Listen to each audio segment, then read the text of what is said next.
Assalamualaikum warahmatullahi wabarakatuh. Waalaikumsalam warahmatullahi wabarakatuh. Bismillah, alhamdulillah, wassalatu wassalamu ala rasulillah wa ala alihi wa sahbihi wa mawala. La hawla wa la quwata illa billah, amma ba'd. Gimana kabarnya teman-teman? Baik? Alhamdulillah.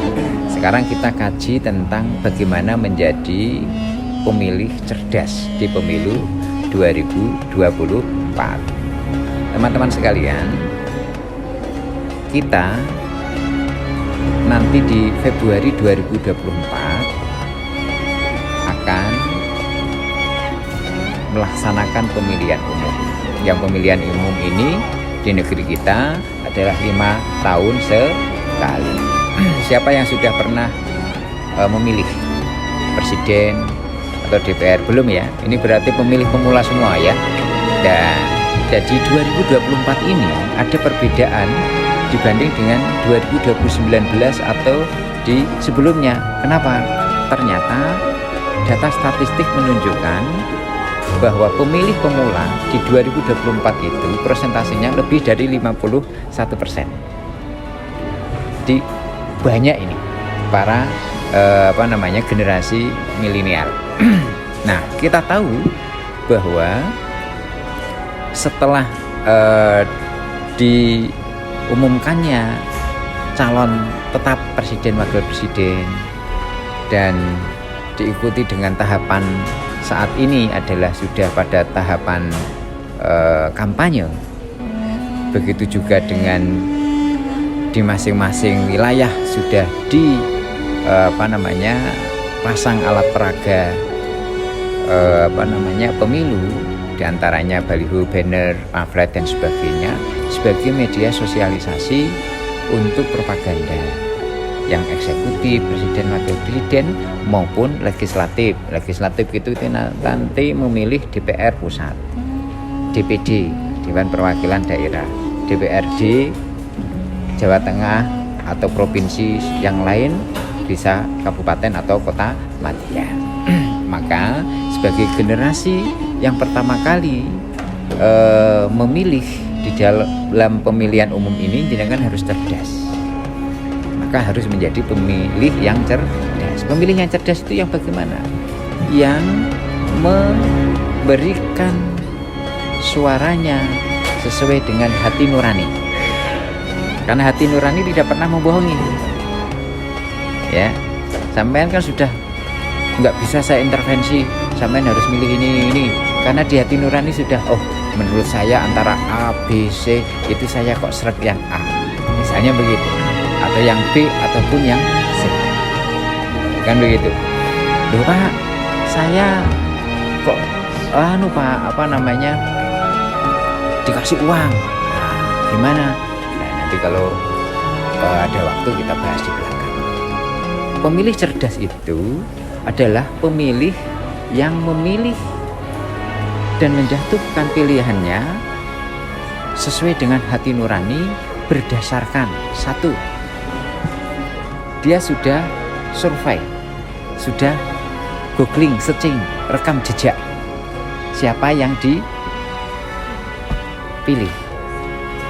kapabilitas, kredibilitasnya. Kapabilitas itu kaitannya kemampuan, kecerdasan, ya kemampuan misalnya bahasa. Kita kalau punya pemimpin kok pemimpinnya pinter bahasa Arab, bahasa Inggris, kalau misalnya ke luar negeri kan tidak ngisi-ngisini, nggak malu-maluin, kan begitu. Kalau dia bahasanya bagus, mengkomunikasikan visi misinya juga enak. Nah, di sini kita bisa lihat bagaimana visi misi dari masing-masing calon pemimpin, gitu. Rekam jejaknya. Kalau sudah pernah jadi pemimpin, ya bagaimana dia memimpin di tingkat kepemimpinannya yang dulu itu, apakah daerah, apakah nasional dan seterusnya. Kredibilitas kaitannya dengan dia terbebas dari dalam tanda petik masalah tidak, tersandra oleh dosa-dosa tidak. Jangan sampai jadi pemimpin tapi dibayangi oleh banyak kasus, misalnya korupsi, nepotisme dan sebagainya, sehingga mungkin dia dari jeratan hukum. Terus yang ketiga adalah bagaimana dia mensifati kepemimpinan Rasulullah, sidik, amanah, tabligh, fatonah. Sidik, amanah, tabligh, fatonah. Nah, itu paling tidak sebagai pertimbangan panjenengan untuk memilih menjadi pemilih yang cerdas. Ada pertanyaan sampai sini? Silakan, Mbak. Siapa dulu? Silakan. Ya.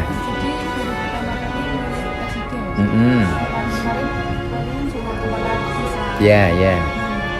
Pertanyaannya apa?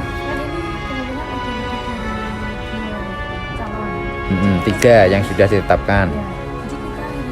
Biar mantap gitu milih yang mana. Nah, bagus, pertanyaan cerdas. Nah, jadi karena sudah ditetapkan oleh KPU ada 3 calon, maka nanti kan ada kurang lebih 5 waktu yang diberikan KPU untuk debat calon presiden. Anda bisa mengikuti itu untuk mengetahui visi misi, kecakapan, keterampilan dia dalam menjawab pertanyaan-pertanyaan dan menyelesaikan permasalahan-permasalahan. Nah, jenengan bisa telusuri di media massa atau mass media, medsos itu kaitannya dengan rekam jejaknya dia, prestasi-prestasinya dia.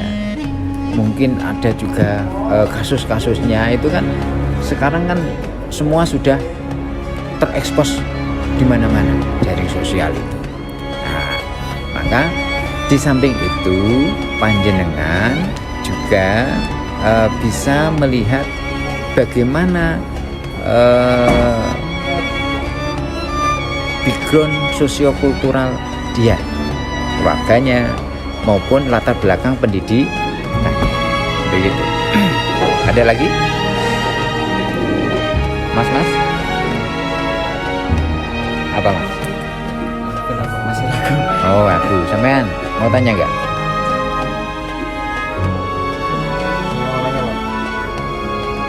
Ya, silakan. Jadi ini Mbak, masa kita milih presidennya apa dapat milih gitu kan? Ketika dipilih dia tidak kan udah janji-janjinya bakal gini gitu. Jadi otomatis dia ngasih tanggung jawab, dia punya tanggung jawab gitu. Karena udah kita pilih orang itu sudah dipilih, dia tidak sesuai apa yang dia inginkan. Apakah kita kalau pemilih dapat bisa juga atau enggak gitu? Ya, terima kasih. Jangan beli kucing dalam karung. Maksudnya adalah bagaimana biar panjenengan tidak tertipu oleh janji-janji saja. Jenengan kan bisa melihat karakter kepribadian dia. Kalau misalnya yang sudah menduduki jabatan di tingkat kementerian atau gubernur atau wali kota, Anda bisa lihat dari prestasi kerjanya dia. Waktu dulu dia misalnya di bupati, wali kota, gubernur atau di tingkat yang lain, dia kan punya visi misi. Ini nanti kalau saya jadi ini, maka saya akan melakukan ini. Itu terlaksana tidak?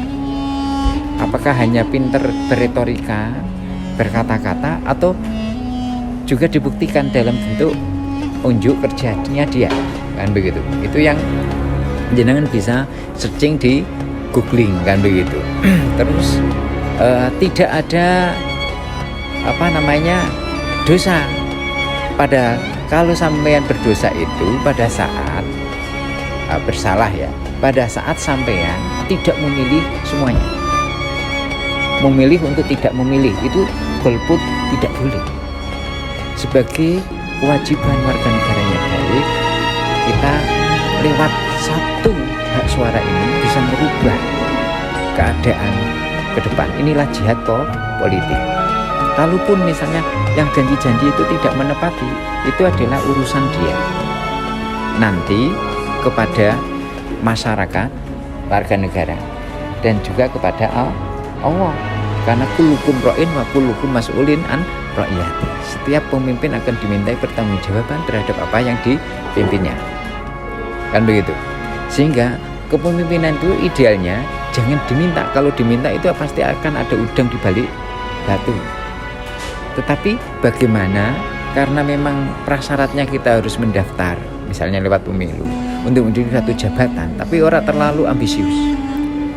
Nah, kita ikuti saja administrasinya, terus nanti ada wahyu apa tidak, karena meskipun nanti direkayasa atau tidak, kalau Allah tidak menghendaki jadi, ya tidak jadi. Ada yang lain? Ya. Bagaimana cara kita menyikapi jika ada calon pemimpin yang mungkin ya Pak bisa jadi nanti Politik uang. memberikan uang. Politik uang itu dalam Undang-Undang Pemilu nomor 17 tahun 2017 diancam dengan hukuman pidana kurungan 3 tahun dan denda sampai puluhan juta. Ini perlu diketahui, sehingga KPU, Bawaslu berkewajiban mengedukasi, mensosialisasikan kaitannya dengan penyelenggaraan pemilu agar masyarakat semakin cerdas. Masyarakat kita ini kan menganggapnya bahwa 5 tahun sekali ini adalah pesta demokrasi, sehingga nanti kalau ada uang ya kita terima kan begitu. Padahal itu bisa masuk ranah hukum pidana kan begitu. Nah, bagaimana dengan ada oknum yang mereka akhirnya nyatanya di masyarakat kita ya sudah rahasia umum, memang beredar politik uang meskipun dilarang. Perspektif Islam ini masuk kategori suap, di mana la'anallahi ala rosi wal murtasi, bahwa orang yang menyuap dan disuap itu dilaknat oleh Allah. Begitu. Nah, bagi ulama-ulama salaf haram. Bagi ulama-ulama khalaf ini dianggap tidak sebagai sebuah suap, tetapi adalah istilahnya dalam tanda petik dana operasional, akomodasi sebagai ganti tidak kerja, transport dan sebagainya. Apapun itu, tetapi ini adalah sebuah ikatan sandra agar orang tersebut mau mengabulkan keinginannya yang memberi. Sebagai pemilik cerdas, mungkin kalau orang-orang yang di desa ya diterima, uangnya diterima semua 1, 2, 3, tetapi nyoblosnya kan 1 sesuai hati nurani. Lah biar tidak menjadi daging yang haram, maka uang itu bisa sampean belikan bensin, belikan apa-apa yang itu tidak untuk masuk pada diri manusia. Begitu. Kalau itu memang budaya begitu. Tetapi kalau ini diketahui Bawaslu, KPU ada politik uang, maka itu bisa dikenakan pasal. Kalau pakai dasar yang ulama salaf, ya lebih amannya tidak menerima biar tidak tersandra. Gitu ya. Saya kira cukup itu sebagai pengantar, semoga bermanfaat dan marilah kita menjadi pemimpin yang cerdas. Selamat dan sukses untuk kita semuanya. Semoga mendapatkan presiden, wakil presiden, legislatif yang amanah. Akhirul kalam, assalamualaikum warahmatullahi wabarakatuh. Waalaikumsalam warahmatullahi wabarakatuh.